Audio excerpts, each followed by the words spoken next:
Hello and good evening, everyone. Welcome to today's lesson in preparation ahead of your JAMB exams.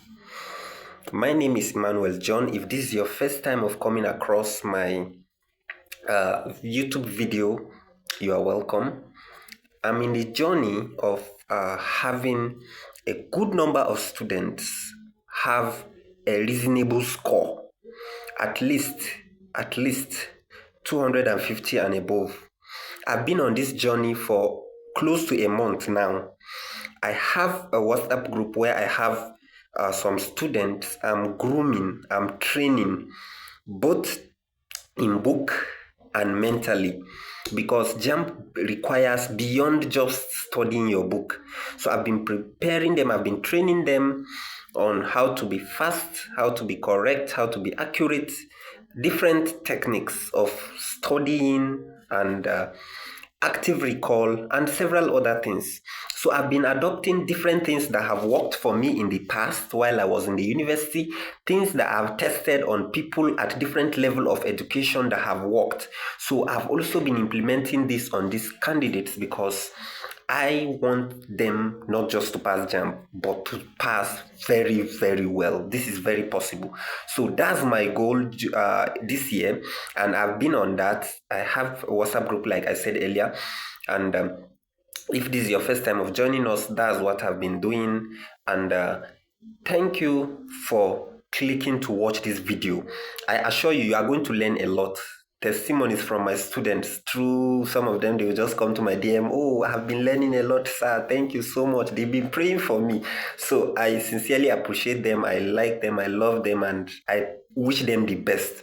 So I've been dedicating my time, my effort to ensure that this thing worked. And I believe it will work. I have written several exams in life and I've emerged among the top.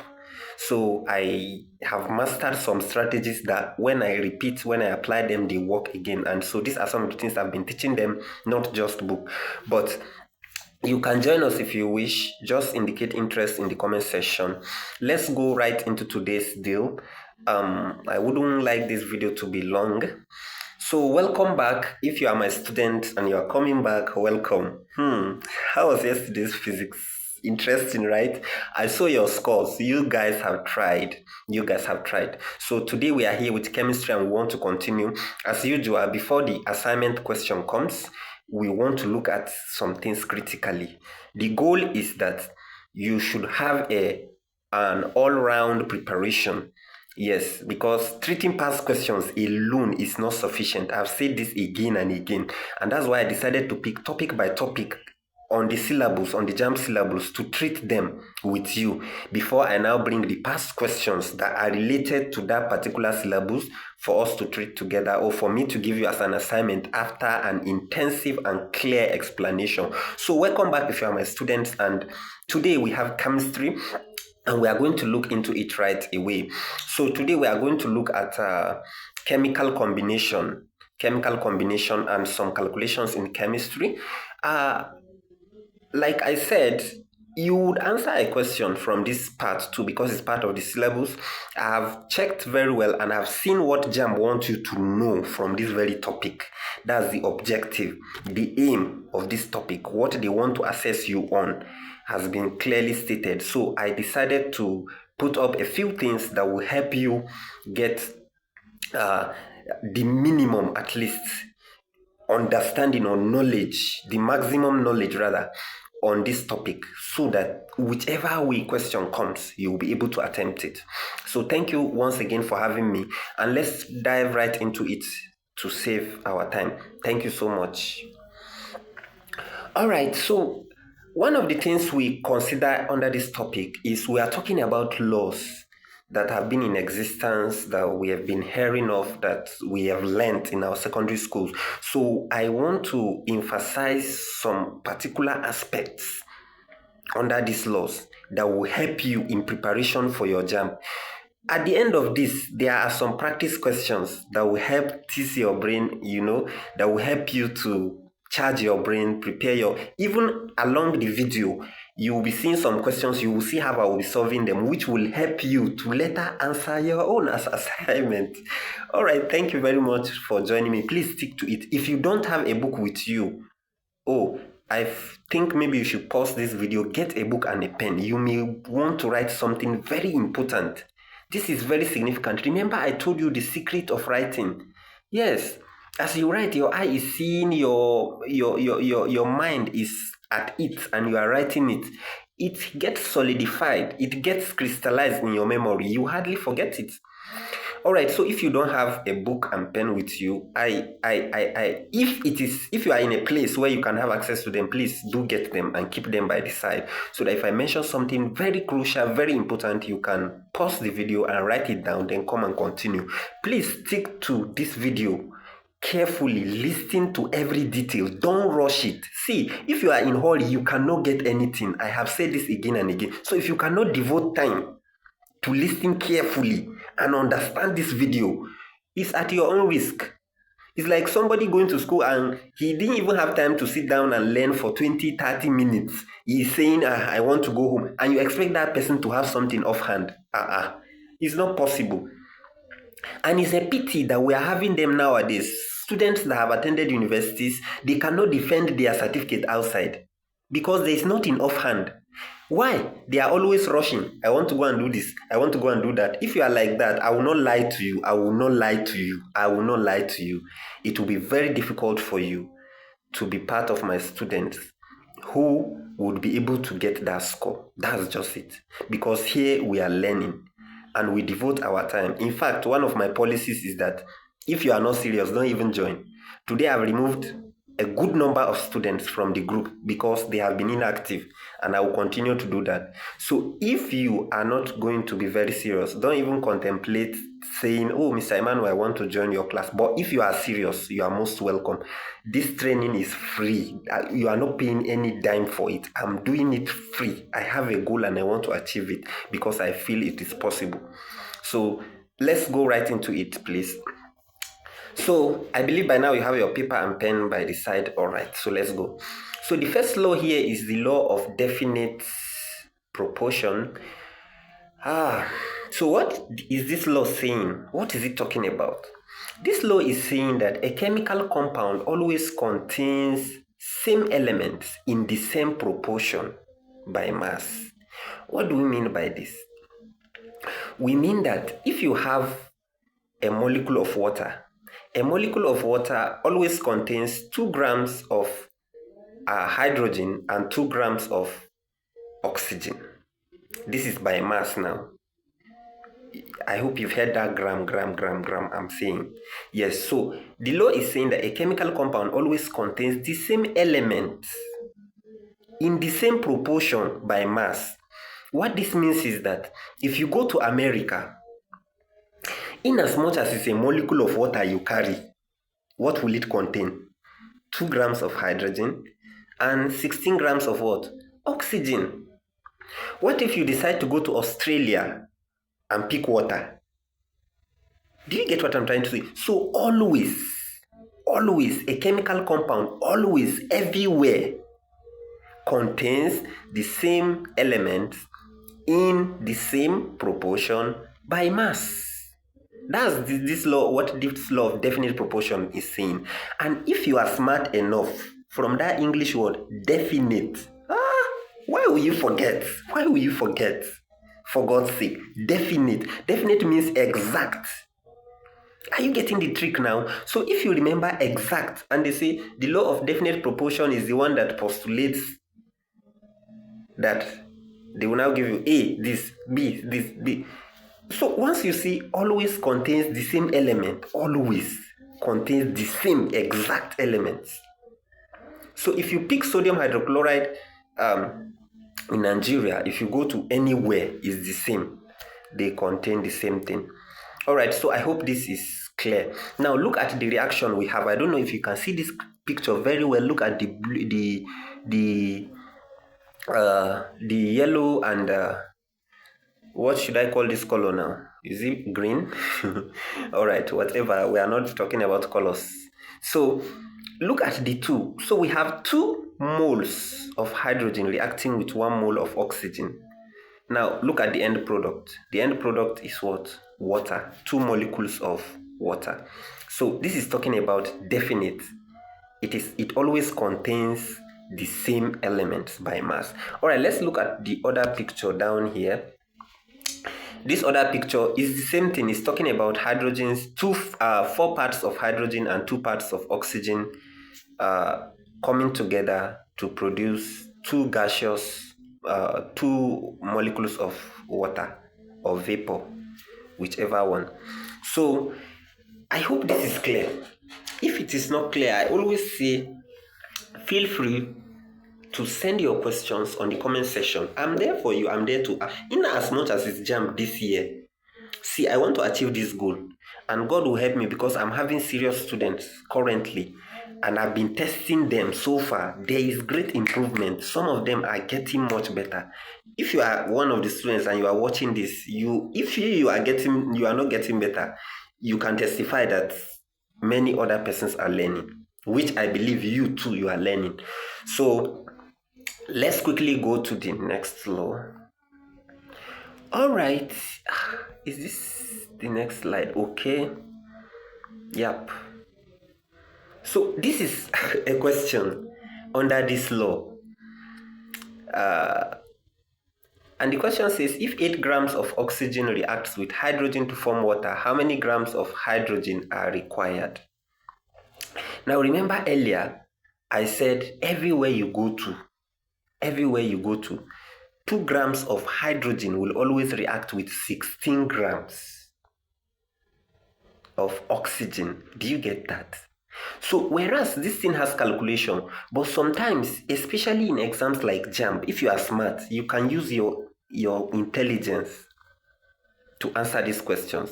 For example, if 2 grams of hydrogen will require 16 grams of oxygen.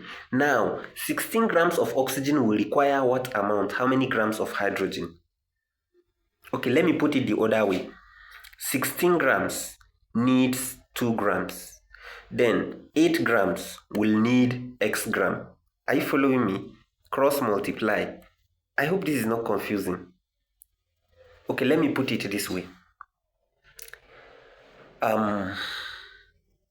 16 people are needed to push a car that is 2 kilograms of weight. How many people will be required to push a car that is 1 kilogram of weight? Do you get it?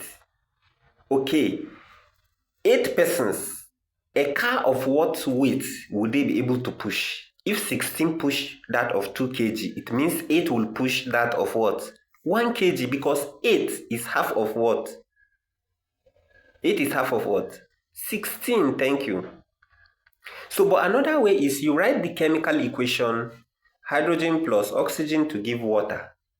Then you calculate the number of moles of oxygen required, the number of moles of hydrogen required, then you calculate the mass of hydrogen required. If you will not get anything at this point, get this formula. The mass of hydrogen, look at it, is at the bottom. Mass required in every reaction is equal to the number of moles times molar mass. The mass required is equal to the number of moles times molar mass. So if they ask you anywhere what mass of so element is required to react with this and this and that, so all you need is to know the number of moles from your balanced equation, the number of moles and what? And the molar mass of that element. Simple. I hope you get something. All right, let's quickly move on. Okay, so we have another law here, which is the law of multiple proportion. What is this law talking about? This law says when 2 elements combine to form more than 1 compound, the masses of one element that combine with the fixed mass of the other element are in simple whole number ratios. This is very simple. What this is saying is that when elements react, they react in simple whole number ratio. What do we mean by that? They don't react in decimal numbers, in simple whole numbers. And the ratio is very simple. It means that elements react with small number ratio. Let me give you an example. For example, okay, let's look at this. Carbon reacts with oxygen to produce carbon monoxide, which is CO, in simple whole number ratio because we have one carbon, one oxygen. That's simple. 1 is simple. Look at in carbon dioxide. In the picture there, if you are seeing it clearly, CO2.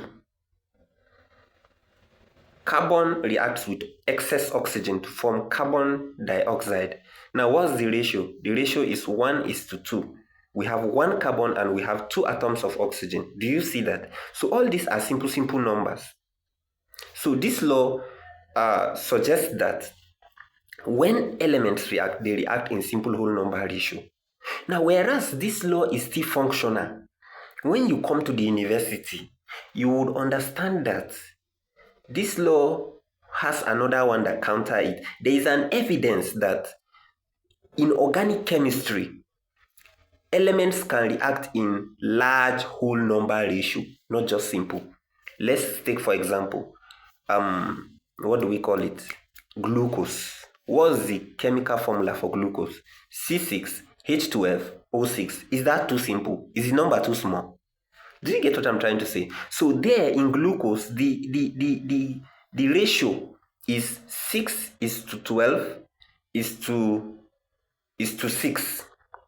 Do you get it? Even though we can break down the number by dividing with a common form, this thing, but in organic chemistry, we even have like polymers where you have thousands of carbons connected.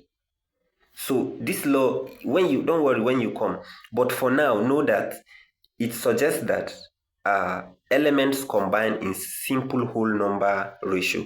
When you come to organic chemistry, it works perfectly. But when you go to inorganic, there is problem. So I hope this is clear. All right, I say example, 1 gram of carbon combines with 1.33 gram of oxygen to form CO. Do you see that is 1. While we have 1 gram of carbon reacting with 2 grams of oxygen to form carbon dioxide. Let's quickly go. I hope you are with me. All right. Then we have law of conservation of matter. Yes, this is also an important law that they like asking. Please know these laws. Just understand what they are saying because they are going to use English to ask you. Yes. So some people may go to any length cramming. That doesn't work. What if they twist the language? You can't get it. So try and just understand my explanation. If you didn't get anything, go back and play it again. What is the law of conservation of matter talks about? This is familiar and very simple. I believe even if I ask you, you know offhand, you can say it. Matter can neither be created nor destroyed in any chemical reaction. Is that clear? It is only rearranged. So, and that's it. That's what the law is saying.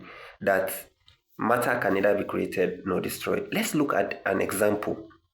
Look at that picture, methane. If you are used to or conversant with cooking with gas, now, by the time you set your gas on fire, do you know what's happening? A reaction is happening.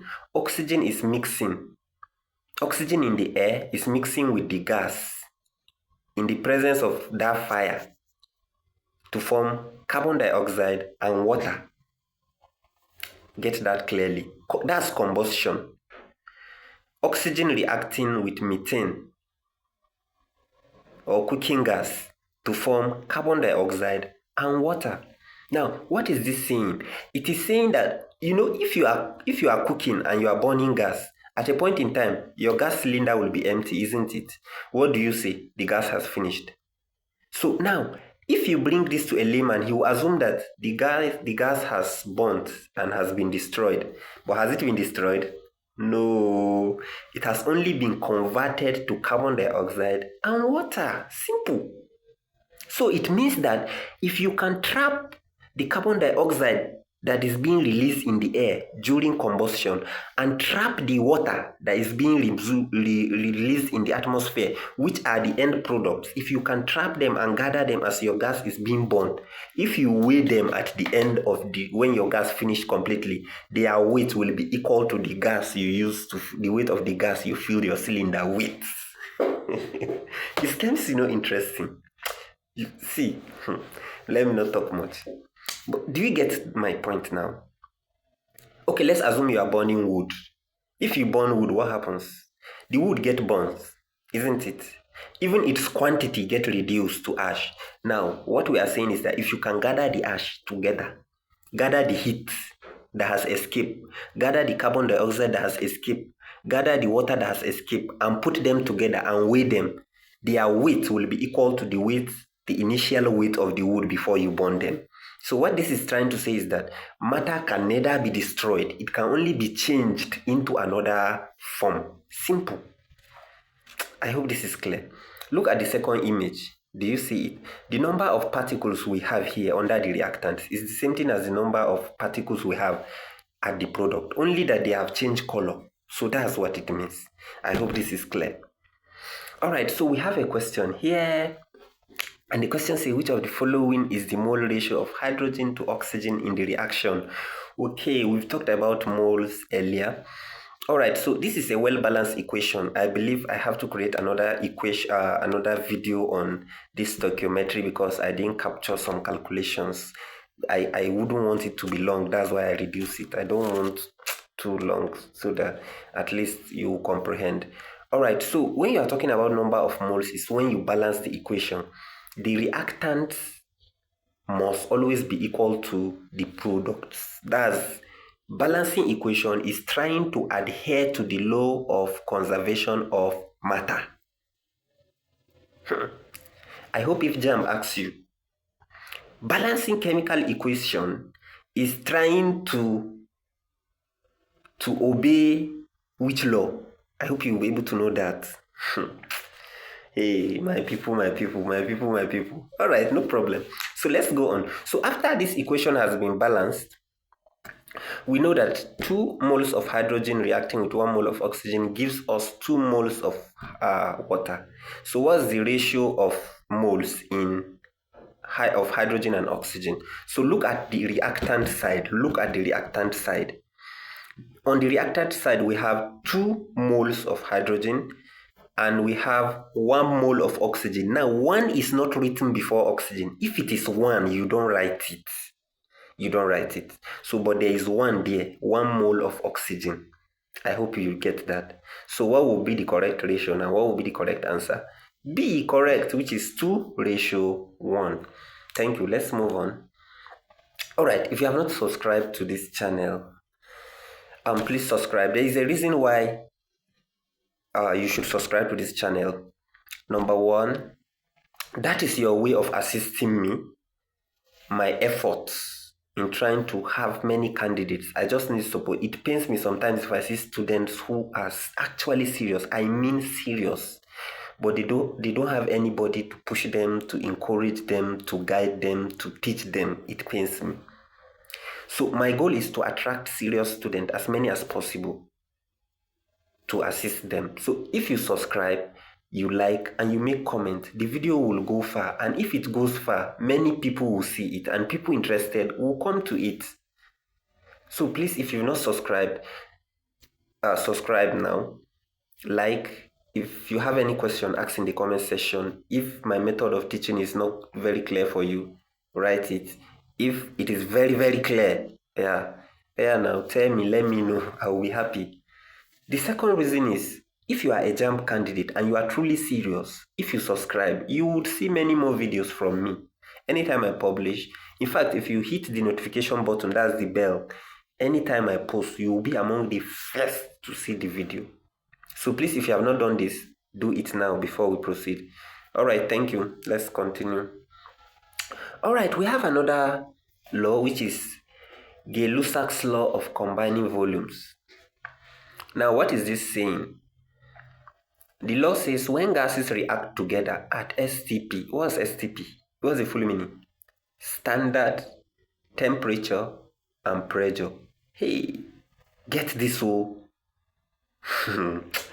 Hey, JAMB can be funny to ask this question. Please know it. It's a very popular acronym in chemistry and you must know it.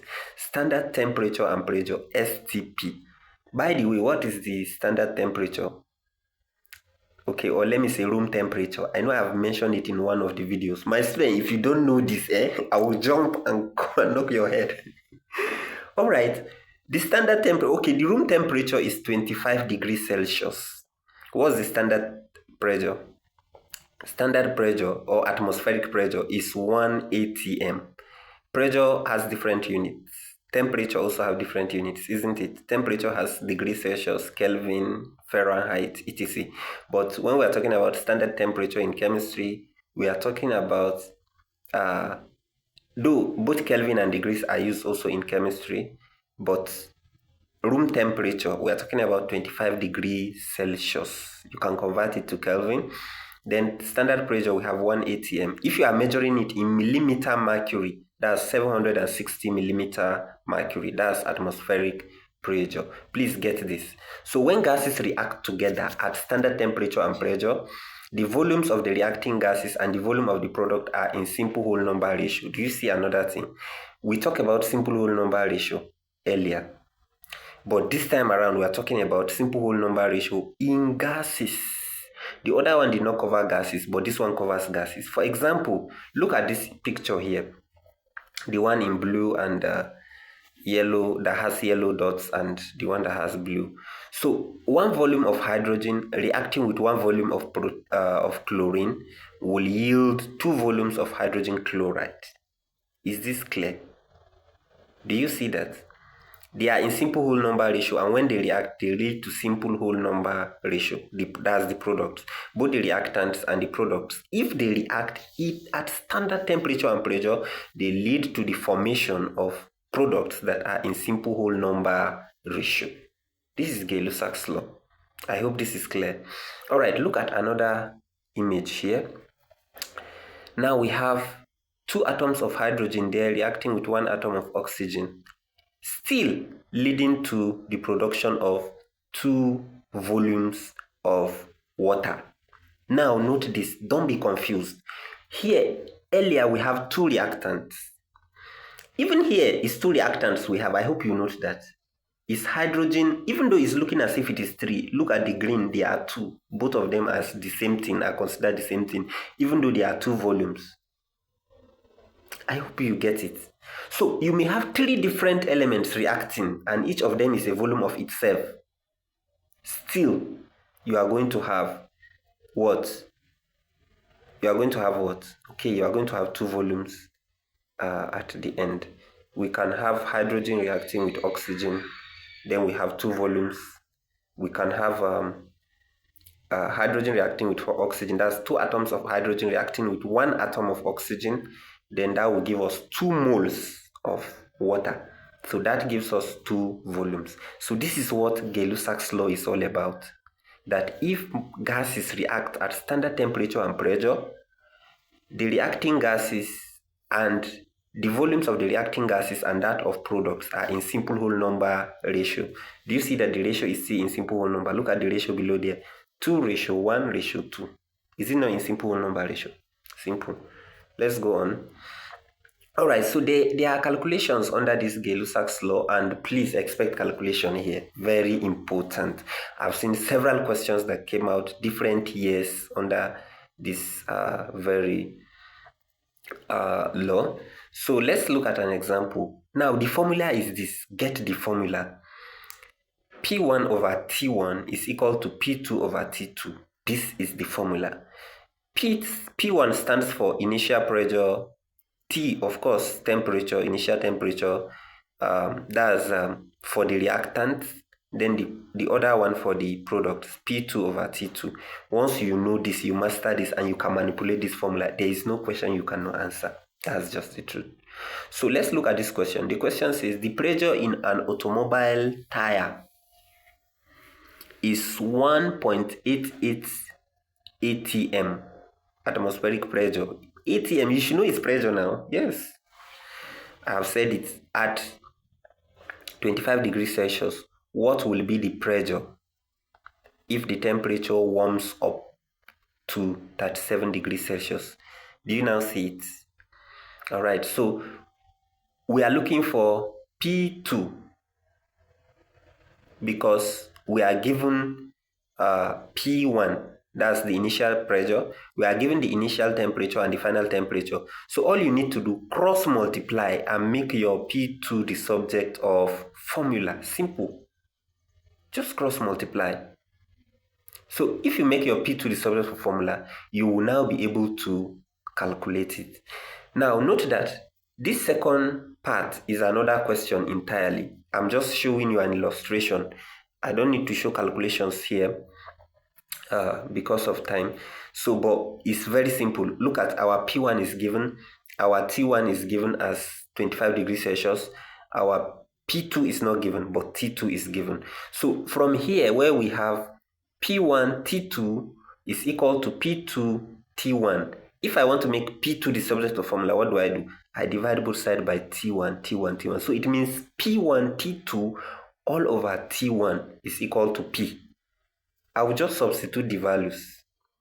But temperature is usually changed to Kelvin, please. Change to Kelvin. Change temperature to Kelvin. Okay, so let's continue. This is another example here. The formula is there, P2. Most times they ask P2. Most times it's pressure they ask. But in case they ask for temperature, just manipulate the formula. Make what you are looking for the subject of formula and make your calculations simple. All right, I hope this is clear. All right, so we have Avogadro's law.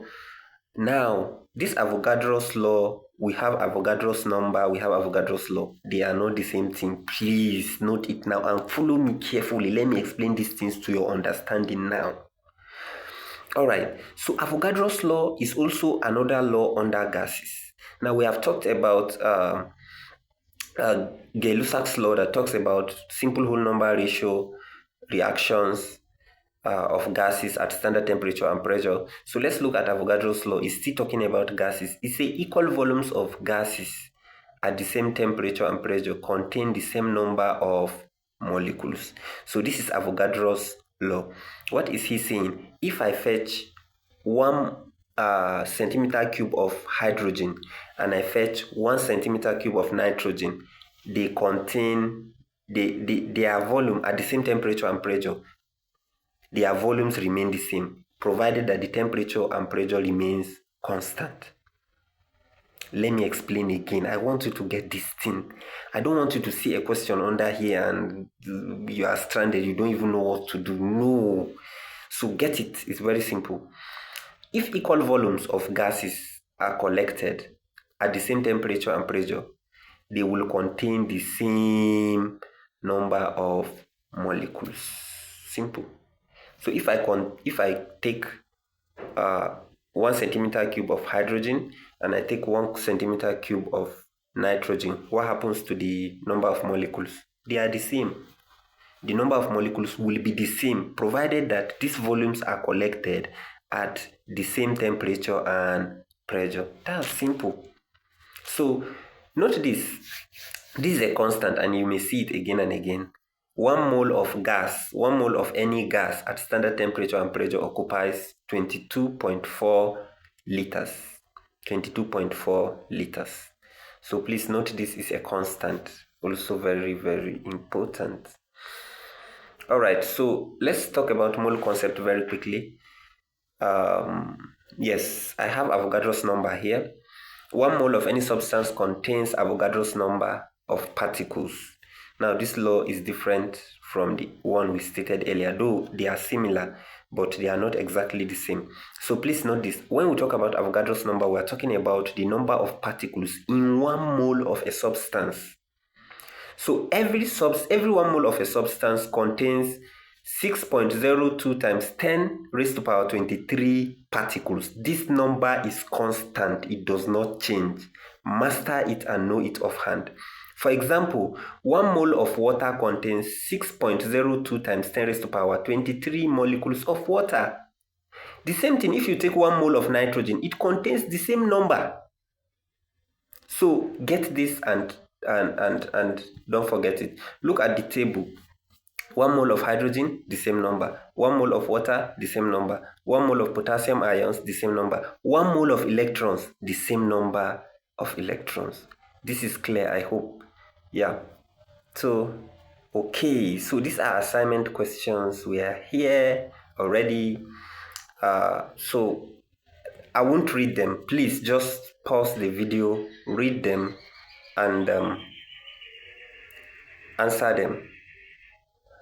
Then you submit to me through WhatsApp DM. If you are not in our group, please just someone submitted even on YouTube yesterday. He just put it on the comment section and he scored 9/10. I was so happy. So please just comment with interested. I will find a way to add you to our group. And if you wish to drop your answers there, but if you are my student, don't drop your answer on YouTube channel. Yes. In fact, even if you are new, don't drop it there. So I don't want anybody to copy anybody. All right. So just pause the video, read the questions and answer them and submit later. So I believe question 1 and 2 are clear. So that's question 3. Just read it and select the correct options, and that will be all. Okay, question 4, question 5, question 6, question 7. Now, assuming, since we say 1 mole of every substance contains Avogadro's number, what if we have 0.5 mole? What do? You just multiply the 0.5 mole times the Avogadro's number. Is that clear? What if you have 2 moles? You just multiply 2 moles of the substance times Avogadro's number. Since we say 1 mole has this number, then it means 2 moles will have 2 times that number. 0.5 mole will have 0.5 times that number. I hope this is clear. All right, thank you. And here we've come to the end of today's class. I always like the classes to be brief. And thank you for staying with me till this point. Thank you everyone. Again, if you have not subscribed, please do so.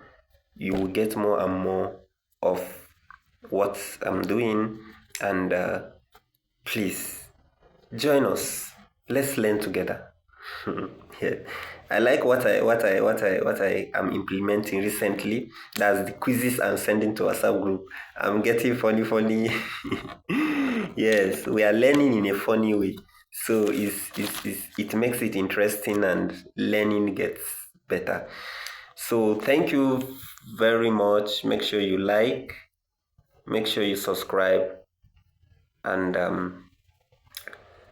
stay with us. Join us. Sorry.